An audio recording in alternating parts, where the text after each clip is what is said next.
25장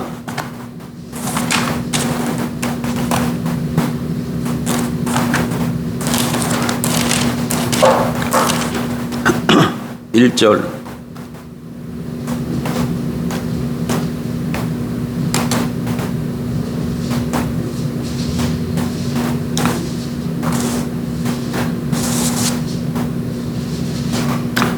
구약성경 119쪽 1절서부터 9절까지 같이 보겠습니다. 1절 여호와께서 모세에게 말씀하여 이르시되 이스라엘 자손에게 명령하여 내게 예물을 가져오라 하고 기쁜 마음으로 내는 자가 내게 바치는 모든 것을 너희는 바를지니라.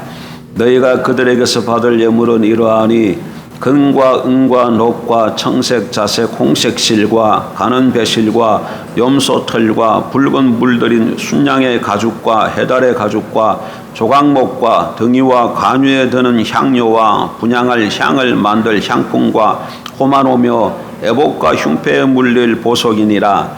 내가 그들 중에 그할 성소를 그들이 나를 위하여 짓되 물은 내가 내게 보이는 모양대로 장막을 짓고 기구들도 그 모양을 따라 지을지니라. 아멘. 오늘 아침에는 성막에 대해서 좀 살펴보려고 합니다. 여러분 출애굽기는 1장부터 40장으로 되어 있잖아요. 근데 출애굽기는 딱 여러분 세 가지만 기억하시면 됩니다. 1장부터 18장까지는 출애굽이에요. 출애굽. 애굽에서 노예 생활하다가 하나님의 은혜로 모세를 통해서 애굽에서 나서 홍해를 건너 시내산까지 이르는 내용이죠. 그걸 하나로 한 묶음으로 해서 출애굽이라고 생각하면 되고요. 그 다음에 19장부터 24장까지는 시내산 언약이에요. 그래서 하나님께서 이스라엘 백성들에게 율법을 주시는 것이죠. 그리고 25장부터 마지막 장까지는 성막에 관한 내용으로 되어 있습니다. 물론 32, 33, 34장을 빼고요. 32, 34장은 금송아지 사건이 있죠. 그래서 그 세 장만 빼면 25장부터 40장까지는 성막을 어떻게 지어야 될 것인가에 대해서 아주 구체적으로 잘 묘사해 주고 있습니다. 근데 이 성막이라는 말을 성경을 이렇게 좀 찾아보면 다른 용어로도 말하고 있어요. 우리가 좀 찾아볼까요? 25장 8절을 보세요. 내가 그들 중에 그할 성소를, 여기 뭐라고 되어 있습니까? 성막을 다른 말로 성소라고 얘기하고 있어요. 내가 그들 중에 그할 성소, 하나님이 하나님 백성들 가운데 그할 성소, 이렇게 되어 있어서 성막에 또 다른 말로 성소라고 하는 것을 알 수가 있어요. 또 25장 9절 보십시오. 무릇 내가 내게 보이는 모양대로 장막을 짓고, 여기서는 성막을 또 뭐라고 표현하고 있습니까? 장막이라고도 얘기합니다. 그러니까 성막은 성소, 장막 이렇게 표현되지요. 또 27장으로 한번 가보세요. 27장 21절에 보면 아론과 그의 아들들로 해막간 증거계 앞 휘장 밖에서 저녁부터 아침까지 항상 요 앞에 그 등불을 보살피게 하라.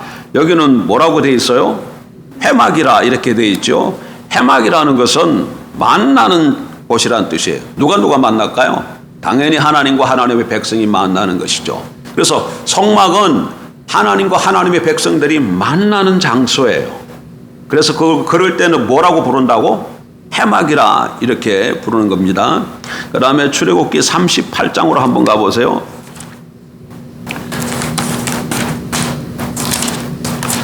(38장 21절) 성막 곧 증거막을 위하여, 여기는 또 뭐라고 나와 있어요? 증거막이라고 되어 있죠. 증거막이라는 것은 하나님이 하시는 일들을 증거하는 곳이다, 그런 뜻이에요. 그래서 성막을 보면 성막이 하나를 가지고 한 그 막을 말하는 거죠. 그걸 가지고 여러 다른 용어로 말하고 있는 것을 볼 수 있습니다. 5가지 용어가 있어요. 한번 해보세요. 성막, 그 다음에 성소, 장막, 회막, 증거막. 이게 다 다르게 쓰이지만 이게 다 하나를 가르치고 있다는 것을 먼저 우리가 기억할 필요가 있습니다.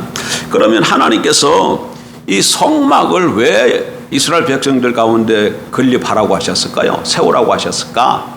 성막을 세운 그 목적을 좀 우리가 좀 살펴보려고 합니다. 몇 가지로 정리할 수 있는데, 첫째로 성막은 하나님이 거하실 목적으로 건립되었습니다. 다시 25장 8절에 다시 한번 보세요. 25장 8절. 내가 그들 중에 거할 성소를 그들이 나를 위하여 짓되. 여기 보니까 뭐라고 말씀하고 계셔요? 성소를 대해서 하나님이 거할 곳이라 그러셨어요. 그러니까 하나님께서 거하실 목적으로 뭘 지으라고 말씀하신 거예요? 성소를 지어라, 성막을 지어라, 그렇게 말씀하신 것이죠.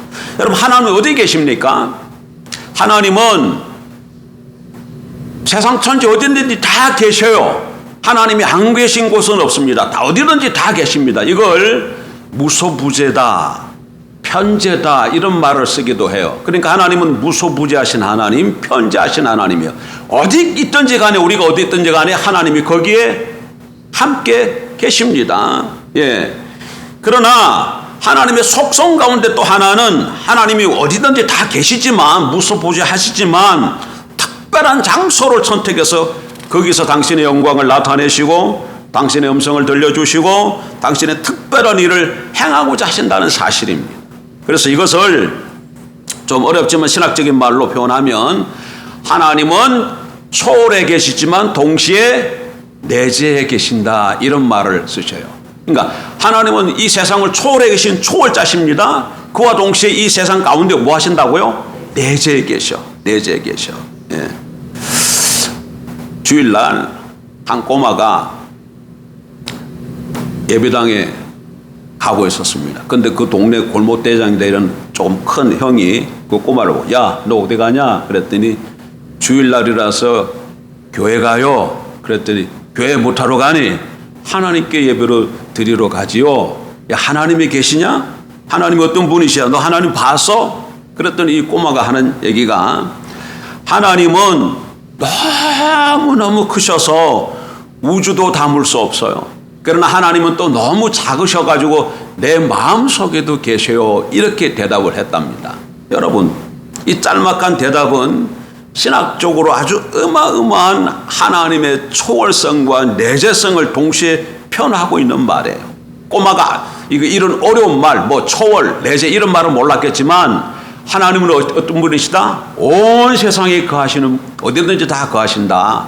이 세상을 초월해 계신다. 동시에 어떻다? 내 마음속에도 계시고 특별한 장소에도 임재하신다, 그 얘기입니다. 예, 우주도 담을 수 없는 하나님이 광대하셔서 하늘도 감당할 수 없는 그 하나님께서 오늘 놀라우게 또 저와 우리 마음속에도 거하신다는 것을 여러분 기억하십시오. 여러분 잘 한번 보십시오. 왜 하나님께서 시내산에서 이스라엘 백성들에게 성소를 지으라고 하셨을까요? 왜 물론 하나님이 거하시기 위해서 지으라고 하시는데 왜 하나님께서 지으라고 하셨을까요? 이 성소 짓기 전에 무슨 일이 벌어졌죠? 무슨 일이 먼저 있었어요? 이스라엘 백성들이 하나님과 시내산에서 뭘 합니까? 언약을 맺었잖아요.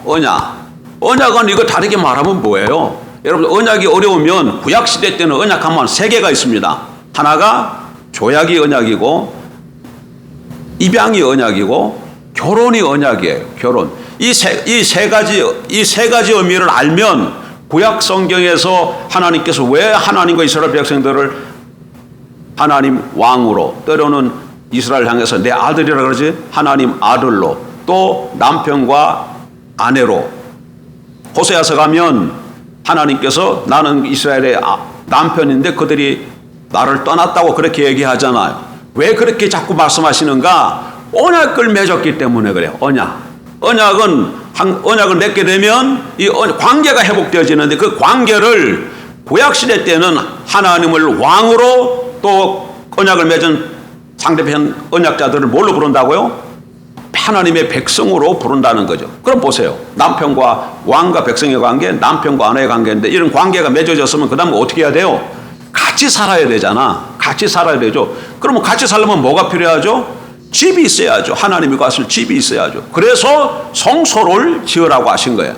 그러니까 하나님께서 이스라엘 백성들과 함께 거하기 위해서 성소를 건립하게 하셨다는 것을 기억해야 됩니다. 그러면 신약 시대에서는, 구약 시대에서는 시내산에서 이렇게 성소를 지으라 그래서 장막을 짓지만, 그리고 거기 거하시지만, 신약 시대는 갈보리 언약으로 우리가 하나님, 우리의 하나님이 되시고 우리의 왕이 되시고 우리는 그의 백성이 됐지 않습니까? 갈보리 언약으로 말미암아 하나님이 우리 아버지 되시고 우리는 그의 자녀가 되었잖아요. 그럼 우리 하나님 또 우리와 함께 거하셔야 되겠죠? 신약 시대는 어디에 거하겠습니까? 구약 시대 때는 성막에 거하셨지만 신약 시대 때는 성막, 성전이 어디에 있어요? 바로 우리가 성전이야. 예수 그리스도를 믿고 영접한 우리가 성막이고 우리가 성전에, 그래서 어디 안에 거하신다는 거예요? 우리 마음 속에 거하십니다. 여러분 예수 그리스도 믿고 영접하셨습니까? 정확하게 예수가 여러분에게 어떤 분이세요? 예수가 여러분의 정확하게 하나님의 아들이시며 내 죄를 위해 십자가에 죽고 3년 만에 부활하신 주와 그리스도인 것을 여러분 믿으십니까? 그리고 그분을 영접하셨습니까? 그러면 영접하는 순간 하나님의 성령이 우리를 조명해 주시고 우리 안에 거하십니다. 하나님이 우리를 찾아와서 우리 심령 속에 거하여 우리가 하나님의 뭐가 됐다는 얘기예요? 성막이 됐다는 얘기죠. 성전이 됐다는 겁니다. 그래서 하나님이 우리 안에 거하시기 때문에 난 하나님을 모시고 살아가는 사람이라는 거, 이걸 잊어서는 안 되죠. 그리고 우리 삶 가운데 힘들고 어려운 일이 있으면 이 하나님께 여쭤보고 기쁘고 감사한 일이 있으면 그 하나님을 찬양하고, 왜? 이 모든 하나님이 다 모든 것을 움직이시기 때문에, 행하시는 분이시기 때문에. 어쨌든 하나님께서 이스라엘 백성들에게 성막을 건립하라고 그렇게 말씀하셨는데 첫 번째 목적은 뭐라고요? 거하시기 위해서다. 거하시기 위해서다. 그리고 신약 시대에 와서는 우리 안에 거하신다는 것을 잊어서는 안 됩니다. 두 번째로 하나님이 성막을 세운 목적이 무엇일까요? 두 번째는, 첫 번째는 뭐라고요? 백성 가운데 거하시기 위해서 지었으라 그러셨어요. 두 번째는 하나님이, 성막은 하나님이 죄인들을 만나주시는 장소로 건립되었습니다. 하나님은 바로 이 성막을 통해서 죄인들을 만나주시고자 성막을 계획하신 것이죠. 여러분 모세가 시내산에 올라갔습니다. 시내산에 올라간 모세가 하나님을 뵙고 시내산에서 두 가지를 가지고 내려와요. 하나는 우리가 율법인 거 잘 알고 있죠. 근데 한 가지를 잘 몰라, 많은 경우 사람들이. 시내산에서 하나님으로부터 몇 가지를 가지고 내려왔다고요? 두 가지를 가지고 내려와. 하나는 뭐예요? 십계명, 돌판, 그러니까 율법을 받아가지고 내려오잖아요. 근데 또 하나가 있어요. 뭐겠습니까? 무율법만 가지고 내려온 것이 아니라 성막에 대한 하나님의 설계도를 가지고 내려옵니다. 자, 성경 좀 보십시다. 24장 15절.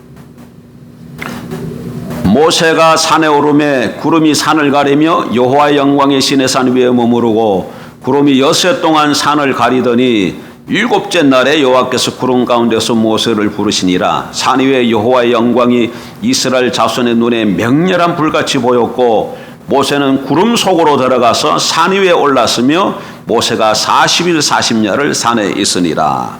모세가 하나님의 부름을 받고 시내산에 올라가서 며칠이 거했다고 말씀하죠? 40일 동안 있었습니다. 25장 1절 2절.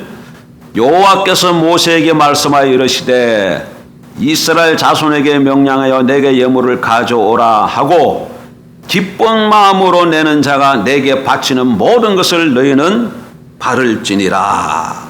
그러니까 이거 지금 모든 것을 하나님께 내라는 것을 받아가지고 뭐 하라는 거예요? 성막 지으라는 얘기죠. 그렇게 그 다음에 25장 8절 보세요.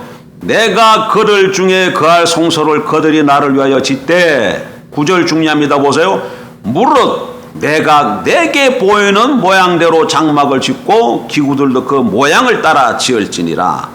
모세가 성막을 짓는데 모세 생각대로 지었다는 거예요? 어떻게 지었다는 거예요? 아니죠. 어떻게 지었다는 거예요? 하나님이 보여주신 대로, 하나님이 보여주신 식양대로 지어야 돼요. 그러니까 이 얘기는 무슨 얘기냐면 모세가 시내산에 올라가서 40일 동안 거하면서 십계명을 받고 율법을 받고 또 무엇도 받았다는 거예요? 성막을 지을 설계도를 받았다는 거예요. 그래서 그걸 갖고 내려온 것이죠. 예. 여러분, 만약 모세가 시내산에 올라가서 율법만 받아가지고 내려왔다면 여러분 이건 재앙입니다. 이건 재앙이에요. 왜 재앙일까요? 인류 역사에 희망이 없어요. 율법만 받아갖고 왔다면. 물론 율법은 여러분 우리가 도달해야 될 삶의 높은 표준을 보여줍니다. 이스라엘 백성들은 율법을 통해서 하나님 앞에 언약의 백성이 될 수 있었습니다. 그러니까 율법은 하나님의 백성들이 어떻게 살아야 될 것을 보여주시는 것이잖아요. 그래서 우리가 그 하나님이 보여주시는 말씀대로의 사람으로 우리를 비집고 그런 사람으로 살아가야 되죠. 그런데 문제는 뭐가 문제예요? 이 율법을 지킬 수 있느냐 말이에요. 율법을 지킬 수 있느냐 말이에요. 이스라엘 백성들이 율법을 잘 지켰습니까? 아니죠. 율법을 지키지 못했죠. 여러분 율법을 범하게 되면 어떻게 됩니까? 율법을 범하게 되면 하나님의 처벌과 진노 아래 놓이게 되는 것이죠. 그러니까 율법만 받아가지고 왔다면 이게 귀한 하나님의 말씀이고 하나님의 백성들이 사역하러 될 이런 방향과 길을 정확하게 보여주시는 건데 문제는 누구에게 있는 거예요? 사람에게 문제가 있는 거예요. 사람이 그걸 지킬 수가 없어. 그걸 못 지키면 어떻게 돼? 하나님의 진노와 심판 아래 놓이게 되는. 그러니까 율법만 있으면 이건 불행이에요. 희망이 없는 거예요. 그래서 하나님께서 뭘 준비하시게 하셨냐면 성막을 준비하게 하신 거예요. 성막에 오게 되면 거기서 뭐 하게 됩니까? 제물을 가지고 속죄제와 속건제를 드리면 우리가 제삼을 받고 거기서 다시금 하나님과 뭐 하게 돼요? 만나게 되어지는 것이죠. 그렇습니다, 여러분. 이스라엘 백성들이 죄를 범해도 용서를 받을 수 있는 곳, 그곳이 바로 뭐라는 거예요? 성막이야. 그것이 바로 성소예요. 그래서 죄인들을 만나는 장소로 하나님께서 뭘 허락하셨다는 거예요? 성막을 허락해 주셨다는 것이죠. 그래서 이스라엘 백성들이 하나님의 말씀대로 살려고 애를 쓰지만 그러나 넘어지죠. 여러분 하나님 말씀대로 잘 사는 줄 믿습니다. 그러나 우리가 하나님 말씀대로 살겠다고 작정을 하지만 안 넘어집니까? 넘어지잖아요. 구약시대 이스라엘 백성들은 그럼 어떻게 하면 된다고요?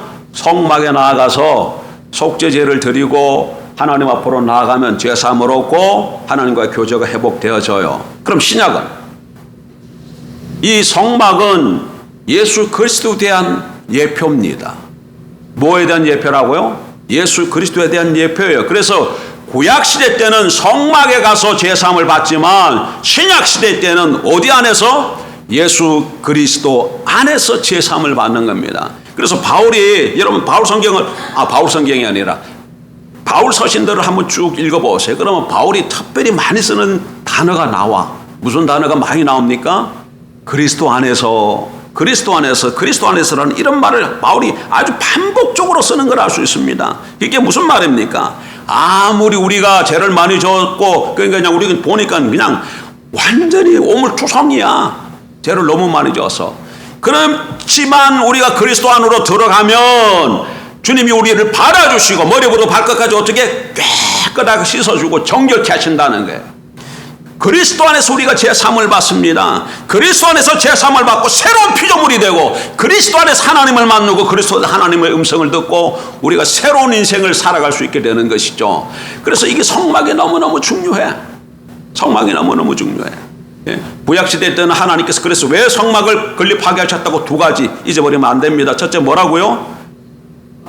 하나님께서 거하시기 위해서. 오늘날은 어디 거하신다고요? 우리 안에 거하셔요. 그러니까 이것 좀 머릿속에 기억하면서 하십시오. 우리가 걸어갈 때도 내 안에 누가 거하신다? 나 혼자 가는 게 아니야. 누구랑 같이 가? 주님을 모시고 가는 거야. 사람을 만날 때도 그렇고 공부할 때도 그렇고 직장할 때도 그렇고 무슨 일을 하든지 간에 내 손에 누가 거하신다? 주님이 거하시는 것을 기억해야 됩니다. 아주 재미난 얘기가 생각나는데요. 어떤 사람이 이런 건축업에 물자를 대주는 사람이야. 그러면 이렇게 한꺼번에 이렇게 물건 대주면 건축업 하게 되면 그냥 한꺼번에 이렇게 주질 않잖아요. 어느 정도 일정한 기간이 지난 다음에 이렇게 결제해 주지 않습니까? 근데 어느 현장에 가서 물건을 계속 대줬는데 그리스도인이 이게 이제 뭐 이거 돈을 받아야 될 때가 됐는데 이 사람이 자꾸 사장이 돈을 안 주는 거야. 몇 번 찾아가도 안 주고 다음에 주겠다 어쩌겠다 자꾸 핑만 대고. 이 사람이 열받았어요. 여발았어요. 그리고 어느 날은 찾아가서 여보시오, 내가 누군 줄 알아? 그랬더니 이 사람이 갑자기 깜짝 놀래고 사정이 누구긴 누구야? 예? 누구긴 누구야? 이 사람이 자기가 뭐라 그랬을까요? 내가 하나님의 아들이야. 내 안에 하나님이 계셔. 이 말을 그냥 소리쳤답니다. 그랬더니 그 얘기를 듣고 황당하지만 하나님의 아들 하나님이 가신단 말이야? 그렇게 얘기하고 껄껄 웃더만은 돈을 줬다는 거야. 그렇게 미뤄왔던 거. 그래요. 어딜 가든지 간에 하나님이 나와 함께 가시고 나와 동행하시고 내가 하나님의 자녀라는 이런 의식을 가지고 모든 삶 가운데서 그런 인식을 가지고 여러분 좀 살아가십시오. 반드시 그러는 자에게 하나님께서 삶을 뒷받침해 주실 줄 믿습니다. 예? 뒷받침해 주세요. 그러니까 성막을 건립한 목적은 하나님이 거하시기 위해서요. 두 번째는 뭐였다고요? 죄인들을 만나 주시는 장소로 건립되어서. 그러니까 오늘 이 세상 살아가다가도 우리가 넘어질 때가 있지 않습니까? 그럼 우리는 어딜 가면 돼야 돼? 그리스도에게로 나가면 됩니다. 그러면 주님께서 십자가에서 피 흘리신 그 보혈로 우리의 머리부터 발끝까지 무슨 죄든지 깨끗하게 씻으시고 다시금 하나님의 관계를 회복해 주시고 성령으로 충만케 해 주실 줄 믿습니다. 기도하십시다. 좋으신 하나님,